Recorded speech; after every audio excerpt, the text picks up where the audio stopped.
प्यारे बच्चों, अस्सलाम वालेकुम। प्यारे बच्चों, 15 तारीख को हमने जो ऑनलाइन असेसमेंट थी साइंस और इंग्लिश की, तकरीबन 50% बच्चों ने उसमें शिरकत की और जो बच्चे रह गए गवर्नमेंट देखेगी उनके साथ भी क्या करेंगे वो, जिनके पास स्मार्टफोन्स नहीं है। तो बहरहाल T1 का एग्ज़ाम हो गया साइंस का। तो अब हम जो हमने चैप्टर्स क्लियर किए थे, अब उसके बाद हम U3 जो हमारा रहता है, U3 का जो हमारा आज पहला चैप्टर हम पढ़ने जा रहे हैं क्लास 8 साइंस का, वो है कंबस्शन एंड फ्लेम। तो आज हम इंशाल्लाह इसी चैप्टर के बारे में पढ़ेंगे। प्यारे बच्चों, हम अपने घरों में बहुत सारे फ्यूल्स का इस्तेमाल हमारे घर में होता है या हमारे आसपास होता है, चाहे वो इंडस्ट्री हो या ऑटोमोबाइल्स हो। मिसाल के तौर पर अगर हम अपने घर में देखेंगे, हम अपने घर में लकड़ी जो है उसका इस्तेमाल करते हैं एज फ्यूल। हमारे घरों में LPG का इस्तेमाल होता है। हमारे घरों में केरोसिन का भी इस्तेमाल होता है जिसे हम एज फ्यूल के तौर पे इस्तेमाल करते हैं।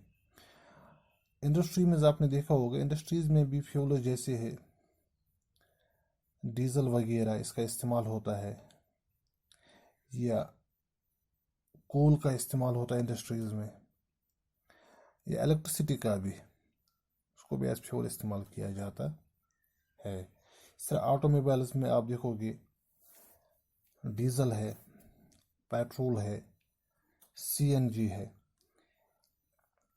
इन सब फ्यूल्स का इस्तेमाल किया जाता है। असल में फ्यूल्स, चाहे फ्यूल्स जो हैं, इनसे हम क्या हासिल करते हैं, क्यों हमको इनसे हमें कौन सी चीज़ हासिल होती है, किस प्रोसेस के ज़रिए से ये इसके अंदर जो चीज़ है जो हमें हासिल होती है, जो एनर्जी हीट वगैरह रिलीज करती है। कि अगर हम देखेंगे, कंबस्शन एक प्रोसेस है। आपने देखा होगा जब भी हम कोई चीज़ जलाते हैं तो वहाँ एडिक्वेट अमाउंट में वहाँ पे एयर मौजूद होनी चाहिए। जैसे हमारे घरों में ओपनली एयर तो हर जगह मौजूद होती है। साइंस में हम अगर कोई कमरा खाली है उसमें कहेंगे इस कमरे में क्या चीज़ है, तो साइंस में हम ये नहीं कह सकते हैं कि ये कमरा खाली है। तो हम ये कह सकते हैं कि ये जो कमरा है ये एयर से फिल्ड है। तो एयर बहुत ही ज़रूरी है। वो जब भी हम किसी चीज़ को जलाते हैं तो उसके लिए एयर का होना बहुत ही ज़रूरी है। अगर हमने बहुत सारी एक्टिविटीज़ अपने पढ़ा भी होगा कि हमारे पास अगर चारकोल है या मैग्नीशियम रिबन जो है जिसे हम बर्न करते हैं, वो भी एयर के साथ या ऑक्सीजन के साथ रिएक्ट करके वो जलता है। जब भी कोई चीज़ ऑक्सीजन के साथ रिएक्ट करेगी, केमिकल प्रोसेस एक होती है, ऑक्सीजन के साथ रिएक्ट करेगी, वो हीट और लाइट हमें देती है। Heat is also a form of energy, तो उससे हम कंबस्शन कहते हैं।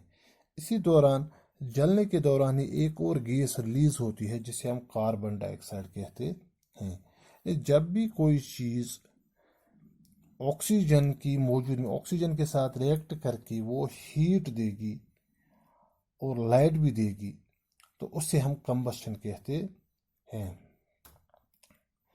तो जो चीज़ जिससे हम ये हीट और लाइट हासिल करते हैं, इसे फ्यूल भी हम कहते हैं। चाहे वो वुड हो, चाहे वो कोल हो, चाहे वो डीजल हो, चाहे वो पेट्रोल हो, या गैस, चाहे LPG गैस हो या CNG कंप्रेस्ड नेचुरल गैस हो। इन सभी चीज़ें जब ऑक्सीजन की मौजूदगी में ऑक्सीजन के साथ रिएक्ट करके हीट और एनर्जी देते हैं, लाइट भी देते हैं, तो इससे हम कंबस्शन कहते हैं।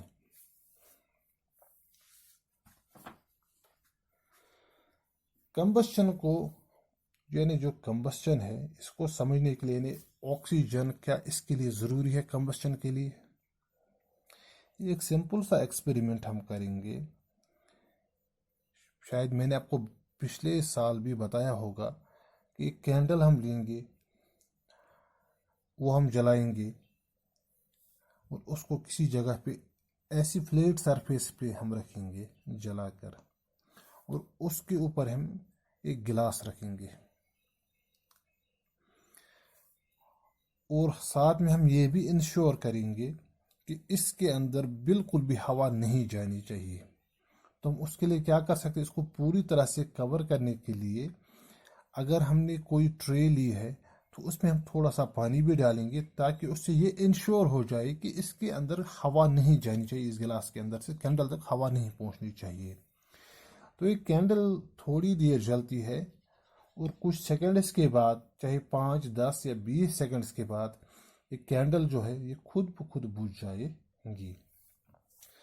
अब कैंडल 10 से 20 सेकंड जली, 20 सेकंड के बाद कैंडल बुझ जाती है, इसका क्या मतलब है? 20 सेकंड तक कैंडल क्यों जलती रही? क्योंकि जब हमने इस कैंडल के ऊपर जो हमने गिलास रखा था, फिर हमने अगर नीचे से इसको पानी डाला, अगर ट्रे में हमने इसको रखा था, ये इंश्योर करने के लिए इसके अंदर हवा नहीं जानी चाहिए। लेकिन पहले से ही, जैसे मैंने अभी कहा कि साइंस में जब हम कहते हैं कि कोई चीज़ खाली है, असल में वो खाली नहीं होती है, उसके अंदर एयर मौजूद होती है। इस गिलास के अंदर भी यही एयर मौजूद थी, ऑक्सीजन मौजूद था। इसी ऑक्सीजन, जो जितना ऑक्सीजन इसके अंदर मौजूद था, वो तब तक कैंडल को जलाए रखता है।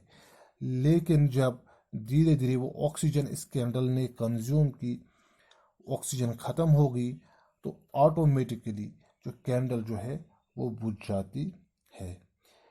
इससे हम ये सबक हमें मिलता है कि ऑक्सीजन जो है वो जलने में, किसी भी चीज़ के जलने में मदद करता है। यानी हम ये भी कह सकते हैं कि कंबस्चन जो है, कंबस्चन में ऑक्सीजन मदद करता है, अदरवाइज कंबस्चन पॉसिबल नहीं होगा। तो अब जो चीज़ अंडर कंबस्शन चली जाती है, यानी जो चीज़ अच्छी तरह से जलती हैं, उन्हें हम कंबस्टेबल सब्सटेंसेस भी कहते हैं, और जो चीज़ जलेंगी नहीं उन्हें हम नॉन कंबस्टेबल सब्सटेंसेस कहते हैं। मिसाल के तौर पर अगर हमारे पास लकड़ी है वो कंबस्टेबल है, अगर हमारे पास कैंडल है वो भी कंबस्टेबल सब्सटेंस है, अगर हमारे पास कागज़ है वो भी कंबस्टेबल सब्सटेंस है। लेकिन अगर हम स्टोन लेंगे, स्टोन जो है ये नॉन कंबस्टेबल सब्सटेंसेस हैं। इसी के साथ अगर आपने देखा होगा, बहुत सारी एक्टिविटीज़ हम कभी करते हैं, या आपने कभी देखा होगा कि जब किसी, अगर कोई खुदा न खास्ता किसी इंसान के कपड़ों पे अगर आग लग जाती है, तो उस वक़्त भी हम कोई कपड़ा या कंबल उसके ऊपर ओढ़ते हैं। क्या आपको पता है कि इसका क्या मतलब है? हम कंबल क्यों उसके ऊपर ओढ़ते हैं? आग बुझाने के लिए। असल में आग कैसे बुझ जाती है? आग इसी वजह से बुझ जाती है क्योंकि जब हम उसके ऊपर कंबल ओढ़ते हैं, कंबल के अंदर से ऑक्सीजन चली नहीं जाती है, ऑक्सीजन पूरी ख़त्म हो जाती है और आग खुद ब खुद बुझ जाती है। जिस तरह से पानी से भी आग बुझ जाती है, क्योंकि उस वक्त वो ऑक्सीजन को ब्लॉक करता है, और इसका जो इग्निशन टेम्परेचर किसी चीज़ का होता है उसको वो बढ़ाता है। यानी पानी से इग्निशन टेम्परेचर किसी चीज़ का बढ़ जाता है, इसीलिए वो चीज़ पानी के फेंकने से बुझ जाती है। अब इग्निशन टेम्परेचर ये क्या चीज़ है, मैं आपको बताऊंगा कि इग्निशन टेम्परेचर क्या है। अगर हम मैच स्टिक लाएंगे, उसको थोड़ा सा मैच बॉक्स पे रब करते हैं, वो जलती है। मैच स्टिक अगर हम लाएंगे, इसको कागज़ के नज़दीक लाएंगे, बड़ी आसानी के साथ कागज़ भी जलता है। लेकिन अगर इसी मैच स्टिक को हम, जो हमारे पास कोल होता है, उसके नज़दीक लाएंगे, उसके साथ रखेंगे, क्या वो कोल का जो पीस होगा क्या वो जलेगा? नहीं जल सकता। लकड़ी के नज़दीक अगर हमारे पास कोई मोटी सी लकड़ी है, उसके नज़दीक हम लाएंगे मैच स्टिक को, जली हुई मैच स्टिक को, उसको इस लकड़ी के नज़दीक रखेंगे, क्या वो जलेगी? ना। तो क्या वजह है? कुछ चीज़ें जल्दी जलती हैं और कुछ चीज़ों को टाइम लगता है। यानी हर किसी चीज़ का अपना इग्निशन टेम्परेचर होता है। जब वो टेम्परेचर बराबर हो गया तो वो चीज़ जल्दी जलना शुरू हो जाती है।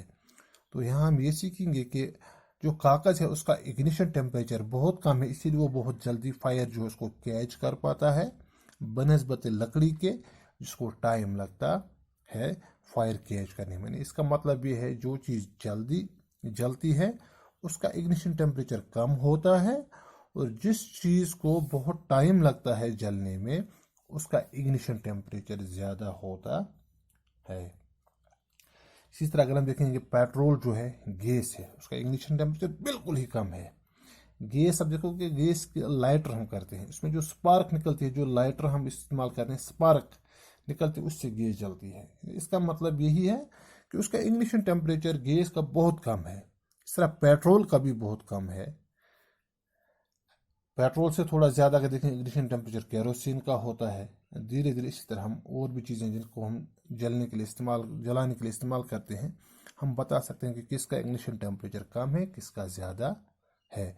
जलाने से ही हमें पता चलेगा कि इग्निशन टेम्परेचर इसका कम है कि ज़्यादा है। इंशाल्लाह आज हम इतना ही पढ़ेंगे, तो आगे हम जो हमारा नेक्स्ट